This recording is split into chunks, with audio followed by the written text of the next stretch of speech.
G'day, it's Jamie and welcome to Where's My Yowie. Today I'm reading a couple of old newspaper reports about a Yowie sighting at Tenterfield in 1896, so we'll get into it. This first article was published in the Warwick Examiner and Times on Wednesday the 22nd of July 1896, titled Pith and Point. That last week a report was made to the Tenterfield police that a large hairy looking animal was molesting people on an outside road and that it actually threw stones at them. That the police went out fully armed but found nothing. That some say it is a large baboon, others a Tantanoola tiger. The end. Okay, so this last article was published in the Warwick Argus on Tuesday, the 11th of August, 1896, titled Notes from Mingoola. Some short while back, a Tenterfield telegram appeared in the Sydney Daily Telegraph, giving a hair-raising account of a strange wild creature encountered by some settlers in this neighbourhood. That the men saw a strange-looking animal, there can be no doubt. That they were most woefully scared, there can be equally little doubt, for one of them rode off post-haste to Tenterfield to summon the police.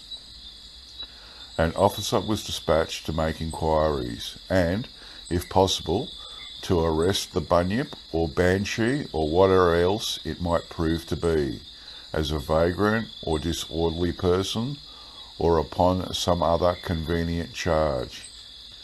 The indefatigable policeman, however, did not succeed in effecting an arrest, and, as a consequence of the knowledge that the monster was still at large, the air was, for some time after the pursuit had been given up, thick with all sorts of wild alarms, which had the effect of seriously disturbing timid people. Some declared that the creature was a huge baboon, an escapee from some circus, that took refuge in thick trees and pelted lonely wayfarers. Others believed it was nothing less than a fiend incarnate, and they pointed to the print of a cloven hoof plainly to be seen in the ashes of the campfire in proof of their belief. Yet others said the terror was a hairy wild man, whose presence in the locality had long formed the subject of local legends. He lived in the fastness of the mountain hard by, from the summit of which mysterious smoke had been seen issuing at intervals. You might have heard half a dozen other varying versions of the cause of this fearsome incident, but after all, there was nothing but braggadocio and practical joking at the bottom of it. A party of 4 bushmen were camped in a lonely glen. 2 of them were fond of talking boastfully of their courage. Nothing on earth or in the waters under the earth could frighten them. The other 2 thought differently, and they took steps to put the courage of the boastful ones to test.